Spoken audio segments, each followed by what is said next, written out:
विद्यार्थियों, आज हम 9वीं कक्षा के हिंदी की पाठ्य पुस्तक स्पर्श भाग 1 से कविता रैदास के पद और व्याकरण में शब्द और पद की पुनरावृत्ति करेंगे।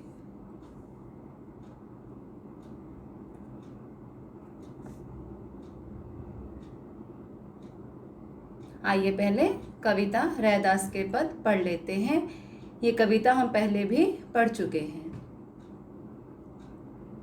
अब कैसे छूटे राम नाम रट लागी, प्रभु जी तुम चंदन हम पानी, जाके अंग अंग बास समानी, प्रभु जी तुम घन बन मोरा, जैसे चितवत चंद चकोरा, प्रभु जी तुम दीपक हम बाती, जाके ज्योति बरे दिन राती, प्रभु जी तुम मोती हम धागा, जैसे सोनहि मिलत सुहागा, प्रभु जी तुम स्वामी हम दासा, ऐसी भक्ति करे रैदासा।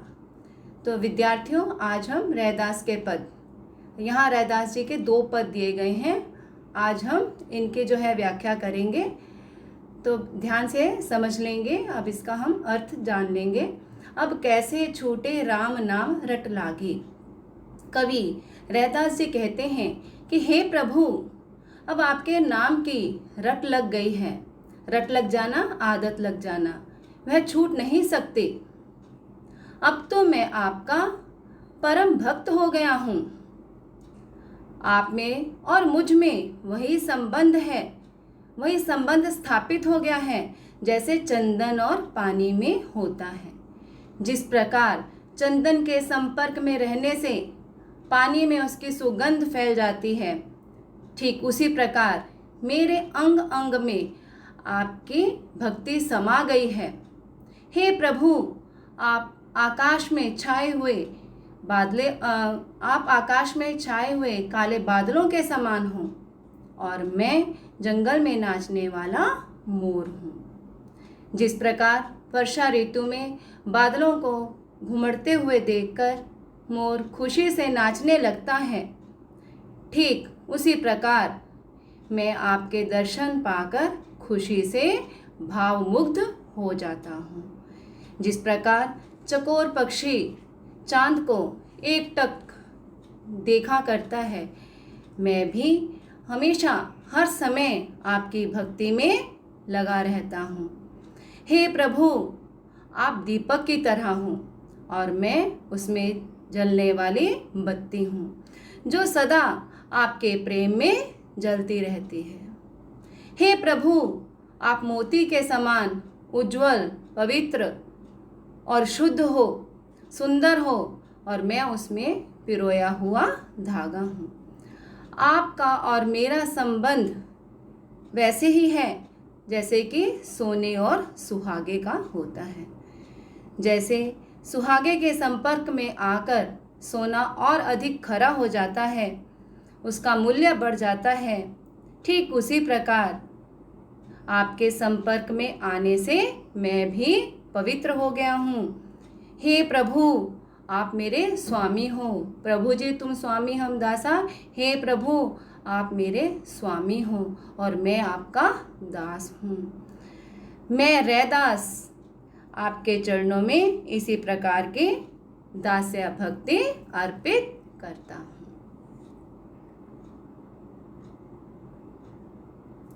अब इसका दूसरा पद पढ़ लेते हैं। ऐसी लाल तुझबिन कौनु करे, गरीब निवाजो गुसैया, मेरा माथे छत्रु धरे, जाकी छोटी जगत काऊ लागे, तापर तू ही डरे, जाकी छोटी जगत काऊ लागे, तापर तू ही डरे, नीचहु उच्च करे, मेरा गोविंद काहू ते ना डरे, नाम देव कबीरू तिलोचन सधना सैनो तरे, कही रविदासो सुनो रे संतहु, हरि जीवते सभे सरे। अब दूसरा पद देख लेते हैं, इसके व्याख्या हम करेंगे। ऐसी लाल तुझ बिनु कौनो करे। रैदास जी अपने प्रभु का गुणगान करते हुए कहते हैं कि हे प्रभु, आपके बिना कौन ऐसा कृपालु है जो भक्त के लिए इतना बड़ा कार्य कर सकता है। हे निम्न कुल के भक्तों को समभाव मतलब कि एक जैसा स्थान देने वाले प्रभु, आप ही ऐसे दयालु स्वामी हो, जिसने मुझ जैसे अछूत और नीच के माथे पर राजाओं जैसा जो है मुकुट रख दिया। गरीब निवाजू गुसैया मेरे माथो छत्रु धरे, मतलब कि गरीब निवाजू यहाँ किसके लिए कहा गया? भगवान के लिए कहा गया है। गुसैया भी भगवान के लिए कहा गया है, जिन्होंने मेरे माथे पर, हे गरीब निवाजू गुसैया आप ही हो जिन्होंने मेरे माथे पर क्या रख दिया है? छत्रु धरे, मतलब कि क्या? छत्रु मतलब कि मुकुट जो है रख दिया है। आपने मुझे वही सम्मान दिया है जो कि राजाओं को प्राप्त होता है, जिसे सारा संसार अछूत मानता है, लेकिन आपने मुझे जो है सम्मान दिया है। हे स्वामी, आपने मुझ पर असीम कृपा की है। असीम कृपा की है मतलब कि जिसकी कोई सीमा नहीं है। आपने जो है मुझ पर असीम कृपा की है। हे गोविंद, आपने मुझ जैसे नीच प्राणी को उच्च सम्मान प्राप्त किया। नीचो उच्च करे मेरा गोविंद, काहू ते ना डरे। कि हे गोविंद, गोविंद कहा गया भगवान जी के लिए शब्द आया है कि उन्होंने जो है नीचो उच्च करे, मतलब कि मैं बहुत नीच मेरा स्थान था, लेकिन आपने जो है मुझे बहुत उच्च स्थान दे दिया है। तो मेरा जो गोविंद है काहू ते ना डरे, वो किसी से भी डरता नहीं है। ऐसा करते हुए आपको किसी का भी भय नहीं है। आपकी असीम कृपा से नामदेव, कबीर जैसे जुलाहे, तिलोचन, सधना, सैनु तरे, सधना जैसे कसाई और सैनु जैसे नाई संसार से तर गए, उनका कल्याण हो गया। अर्थात उन्हें जो है आपकी कृपा से असीम ज्ञान की प्राप्ति हुई। रैदास जी कहते हैं कि हे संतो सुनो, कहीं रविदास सुनो रे संतो। रविदास जो है किसे कहा गया है? रैदास जी को ही कहा गया है। तो रैदास जी कहते हैं सुनो रे संतो, कि हे साधुओं सुनो, भगवान जो है सब कुछ करने में समर्थ हैं, सक्षम हैं। हरिजियो मतलब भगवान सब कुछ करने में सक्षम है, समर्थ हैं, वे कुछ भी कर सकते हैं। तो आज बच्चों हमने फिर से इन दोनों पदों की जो है व्याख्या कर ली है, और मैं उम्मीद करती हूँ कि आपको जो है समझ में आ गई होगी। अभी जो है हम इसके ऊपर आधारित कुछ प्रश्नों के उत्तर जानेंगे, और आपको इस प्रकार के जो प्रश्न हैं परीक्षा में पूछे जा सकते हैं। सही उत्तर चुनिए। सही उत्तर चुनिए। पहला प्रश्न है, कवि को राम नाम के रट क्यों नहीं भूलती? आपने पहला पद अभी सुना है ना, अच्छे से समझा भी है। तो इसका उत्तर है, यहाँ पर आपको 4 विकल्प दिए गए हैं। इन चारों में से जो विकल्प सही है आपको उसके ऊपर निशान लगाना है। ऊपर दिया है सही उत्तर चुनिए, यानी कि यहाँ पर आपको उत्तर मतलब एक ही यहाँ इसका जो है उत्तर सही है, वो आपको ध्यान से चुनना है।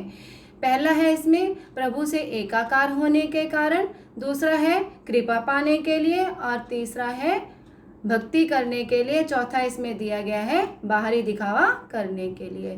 तो विद्यार्थियों इसमें जो सही है वो पहला विकल्प सही है, प्रभु से एकाकार होने के कारण। तो हम यहाँ पर जो है इसे क्या कर देंगे, इस विकल्प के ऊपर हम जो है निशान लगा देंगे, सही का निशान लगा देंगे। अगला प्रश्न है, संत रैदास ने भक्त की तुलना किस से की है? क्या है प्रश्न हमारा? संत रैदास ने भक्त की तुलना किससे की है? जब भी आप उत्तर लिखेंगे उसके पहले प्रश्न को 2 बार पढ़ना आपके लिए अनिवार्य है, तभी आपको उसका उत्तर समझ में आएगा। तो भक्त की तुलना किससे की गई है? आपने पहला पद पढ़ा, उसमें आपने लाइनें पढ़ी कि प्रभु जी तुम चंदन और मैं पानी, है ना। तो ऐसे ही उन्होंने आगे भी जो है बताया है। तो यहाँ पर आपको ये बताना है कि जो भक्त है उसकी तुलना किससे की गई है। पहला है इसमें, पहला विकल्प है धागे, दूसरा दीपक, तीसरा मोती और चौथा है चंदन। अब ध्यान से देखेंगे तो आपको समझ में आएगा कि जो पहला विकल्प है वो सही है।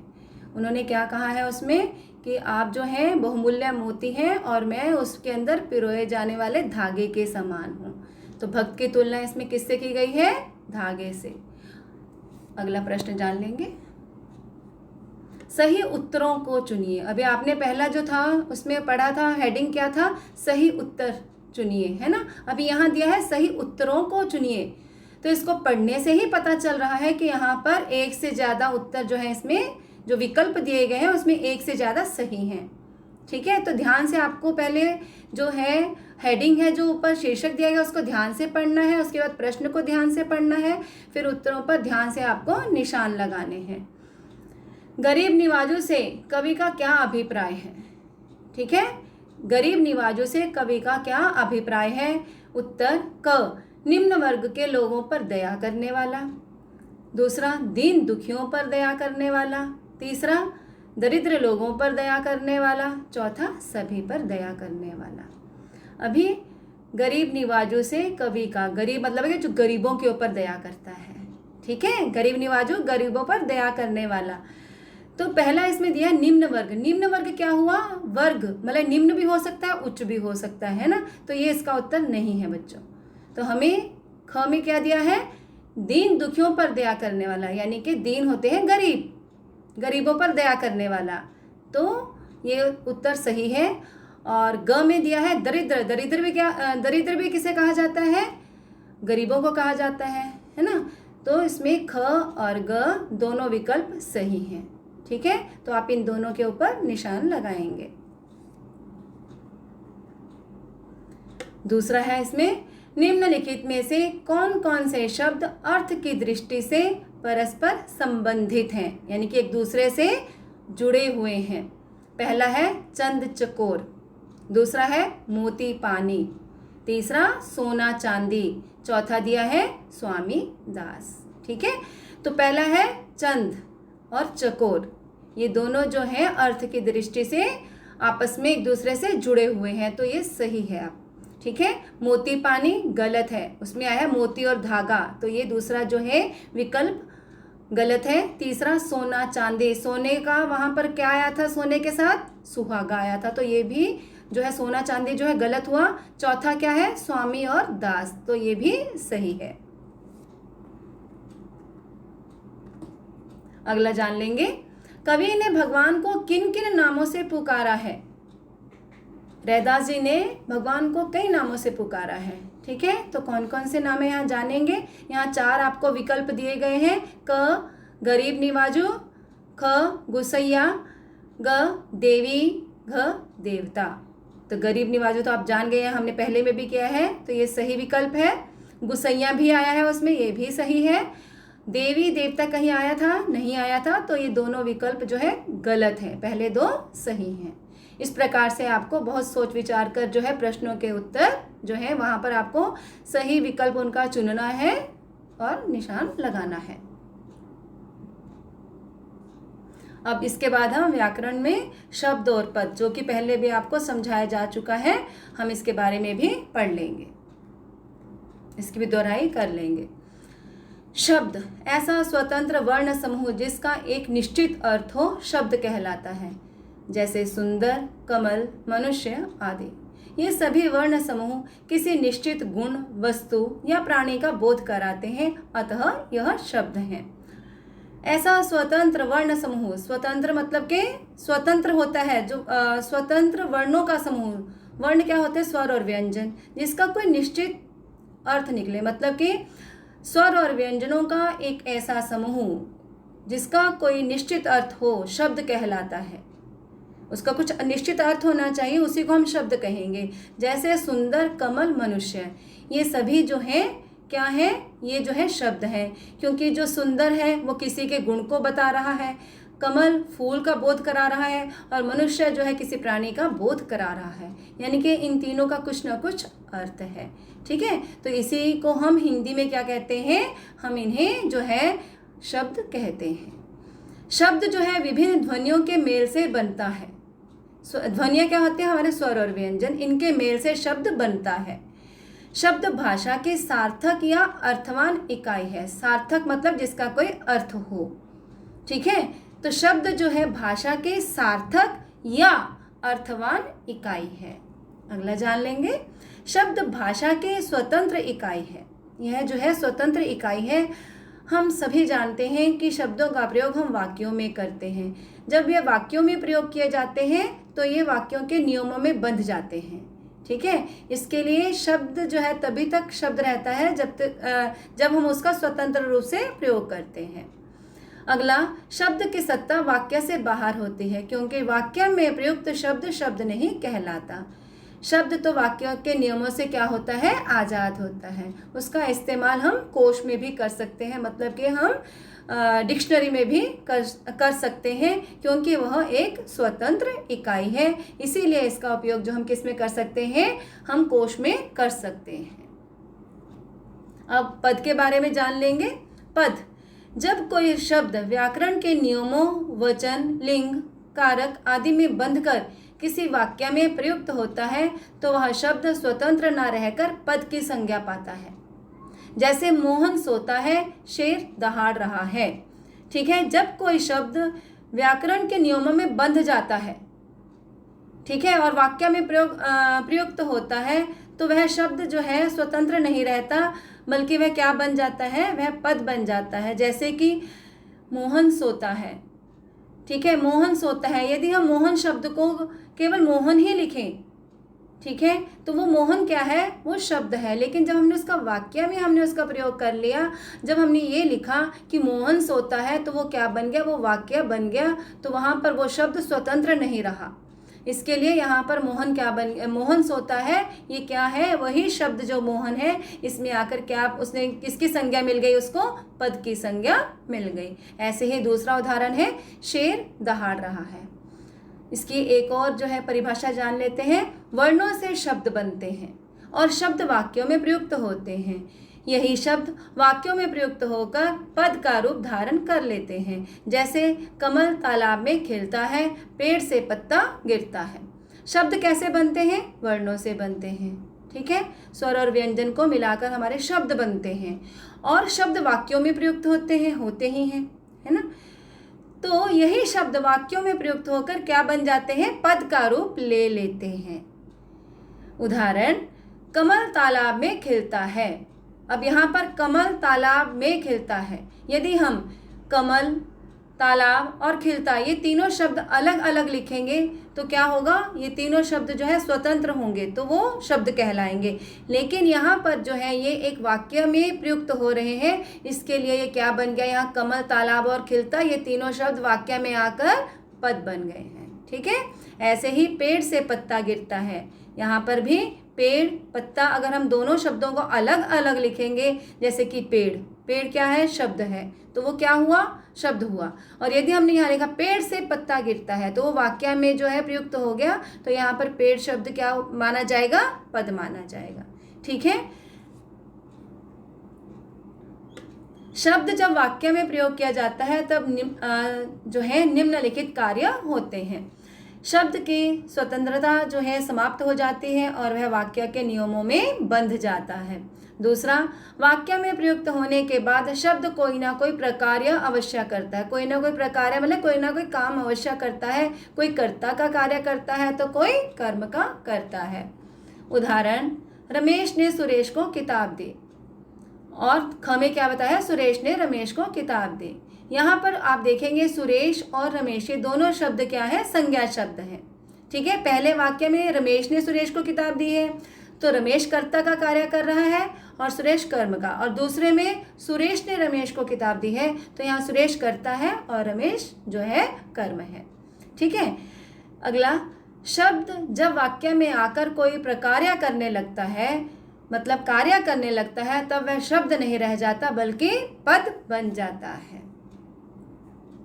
इस प्रकार हम कह सकते हैं कि शब्द ध्वनियों के मेल से बनने वाली भाषा के अर्थवान एवं स्वतंत्र इकाई है। शब्द क्या है, ध्वनियों के मेल से बनने वाली भाषा की अर्थवान, यानी कि जिसका कुछ अर्थ निकलता है, अर्थवान और स्वतंत्र इकाई है। नंबर 2 इसमें बताया गया है, शब्द जब वाक्य में प्रयुक्त होते हैं तो वे शब्द नहीं क्या कहलाते हैं, पद कहलाते हैं। इस प्रकार वाक्य में प्रयुक्त शब्द ही पद हैं। ग, वाक्य में प्रयुक्त होने के बाद प्रत्येक शब्द कोई ना कोई प्रकार या अवश्य करता है। वाक्य में प्रयुक्त होने के बाद जो शब्द जो है कोई ना कोई कार्य जो है अवश्य ही करता है, जैसे कि आपने अभी जो है रमेश और सुरेश के उदाहरण के द्वारा समझा था। अब जो है हम इन दोनों में अंतर जान लेते हैं। शब्द और पद में अंतर क्या है। शब्द वर्णों की स्वतंत्र एवं सार्थक इकाई है। स्वतंत्र भी है और सार्थक, जिसका कुछ अर्थ भी निकलता है। ठीक है। और पद क्या है। वाक्य में प्रयुक्त शब्द ही पद होते हैं। वाक्य में प्रयुक्त शब्द ही पद हैं। दूसरा, स्वतंत्र होने के कारण शब्द का प्रयोग कोश में किया जा सकता है, क्योंकि शब्द जो है स्वतंत्र होते हैं, इसके लिए इनका प्रयोग हम कोश में कर सकते हैं, शब्द कोश में कर सकते हैं। पद में क्या है। वाक्य के नियमों में बंधे होने के कारण, वाक्य के नियमों में बंधे होने के कारण पद का प्रयोग कोश में नहीं किया जा सकता। एक और अंतर जान लेंगे इसका। शब्द का लिंग, वचन, कारक तथा क्रिया से कोई भी संबंध नहीं होता, लेकिन पद का लिंग, वचन, कारक तथा क्रिया से संबंध होता है। वह व्याकरण के नियमों में बंधा हुआ होता है। तो इस प्रकार हमने जाना कि वर्णों के क्रमबद्ध तथा सार्थक मेल को शब्द कहते हैं। वर्णों के क्रमबद्ध और सार्थक, सार्थक जिसका कुछ अर्थ निकलता है। ठीक है। वर्णों के क्रमबद्ध तथा सार्थक मेल को शब्द कहते हैं। नंबर 2, शब्द भाषा की अर्थवान इकाई है। शब्द भाषा की अर्थवान, अर्थवान मतलब जिसका कुछ अर्थ होता है, शब्द भाषा की अर्थवान इकाई है। नंबर 3, वाक्य से बाहर होने के कारण शब्द भाषा की स्वतंत्र इकाई है। अब क्योंकि जो शब्द है वो जो है वाक्य से बाहर होता है, इसी के कारण वो क्या है, वो स्वतंत्र इकाई है। आगे जान लेंगे। शब्द का जब वाक्य में प्रयोग किया जाता है तब वह किसके नियमों में बंध जाता है। व्याकरण के नियमों में बंध जाता है। कब। जब हम शब्द का वाक्य में प्रयोग करते हैं तब वह व्याकरण के नियमों में बंध जाता है और इसकी जो स्वतंत्रता होती है वो समाप्त हो जाती है। तो वाक्य में प्रयुक्त शब्द को ही हम क्या कहते हैं, उसी को हम पद कहते हैं। उम्मीद करती हूँ कि आपको शब्द और पद जो है, जो कि हमने पहले भी पढ़े हैं और आज हमने उनको फिर से दोहराया है, आपको जो है अच्छे से समझ आ गए होंगे। अभी इस पर आधारित कुछ प्रश्नों के उत्तर भी हम जान लेंगे और आपको परीक्षा में भी इसी प्रकार के जो हैं प्रश्न आ सकते हैं, तो ध्यान से समझ लेंगे। पहला है इसमें पहले ऊपर हम पढ़ेंगे, ध्यान से क्या लिखा गया है, सही उत्तर चुनिए। क्या दिया गया है, सही उत्तर चुनिए। यहाँ पर आपको एक प्रश्न दिया गया है, उसके नीचे उसके 4 विकल्प, 4 या 3 उसके विकल्प दिए हुए हैं। उसमें जो सही है विकल्प उसको आपको चुनना है। ठीक है। पहला है, विभिन्न ध्वनियों के मेल से क्या बनता है। विभिन्न ध्वनियों के मेल से क्या बनता है। उत्तर, क पद, ख शब्द, ग में शब्द और पद। तो क्या बनता है, इसका जो सही उत्तर है वो क्या है, वो है शब्द। अगला, वाक्य में प्रयुक्त शब्द को क्या कहते हैं। जब शब्द को हम वाक्य में प्रयोग कर लेते हैं तो उसे क्या कहते हैं, आपको बहुत अच्छे से पता है। क्या हम उसे संज्ञा कहते हैं, नहीं। विशेषण, नहीं। तो तीसरा हमारे पास क्या बचा, पद, यानी कि इसका सही उत्तर क्या है, पद। अगला, निम्नलिखित में से किसका प्रयोग कोश में किया जा सकता है। कोश आपको बताया गया है, शब्दकोश। ठीक है। हाँ, तो क है पद, ख शब्द, ग शब्द और पद दोनों का। अब बताइए, क पद सही है, नहीं कर सकते। क्यों नहीं कर सकते, क्योंकि पद जो है व्याकरण के नियमों में बंधा हुआ होता है, इसके लिए हम इसका प्रयोग कोश में नहीं कर सकते। तो यहाँ जो सही उत्तर है बच्चों वो है शब्द। शब्द का प्रयोग हम कोश में कर सकते हैं। नंबर 4, प्रश्न नंबर 4, वाक्य में प्रयुक्त होते ही शब्द अपनी क्या खो देता है। जब शब्द को हम वाक्य में प्रयुक्त करते हैं तो वो क्या खो देता है? अपनी स्वतंत्रता खो देता है। ठीक है, तो इसका सही उत्तर क्या है? स्वतंत्रता। क्या निरर्थक शब्द को शब्द कहा जा सकता है? निरर्थक, ठीक है, निरर्थक जिसका कुछ भी अर्थ नहीं होता। यदि सार्थक है तो उसका अर्थ है, यदि निरर्थक है तो उसका कुछ भी अर्थ नहीं है। तो क्या निरर्थक शब्द को शब्द कहा जा सकता है? ये मैंने आपको पहले भी पढ़ाया है। हाँ, क में लिखा है हाँ, ख में लिखा है नहीं, ग में कुछ नहीं। तो इसका सही उत्तर जो है नहीं है। निरर्थक शब्द को शब्द नहीं कहा जा सकता। ठीक है, केवल सार्थक शब्द को ही शब्द कहा जा सकता है। तो इसका उत्तर क्या आएगा बच्चों? नहीं। ठीक है, निरर्थक शब्द को शब्द नहीं कहा जा सकता। अगला जान लेंगे, वाक्य में आकर प्रकार्य करने से शब्द क्या बन जाता है? जब शब्द वाक्य में आकर कुछ कार्य करने लगता है, प्रकार्य करने से वो शब्द क्या बन जाता है? क सर्वनाम, ख शब्द, ग पद। क्या बन जाता है? शब्द तो वो पहले से ही है, तो उसमें प्रकार्य करने से वो क्या बन जाता है? पद बन जाता है। तो इसका सही विकल्प क्या है? पद। तो सभी प्रश्नों के उत्तर आपको समझ में आए होंगे। धन्यवाद।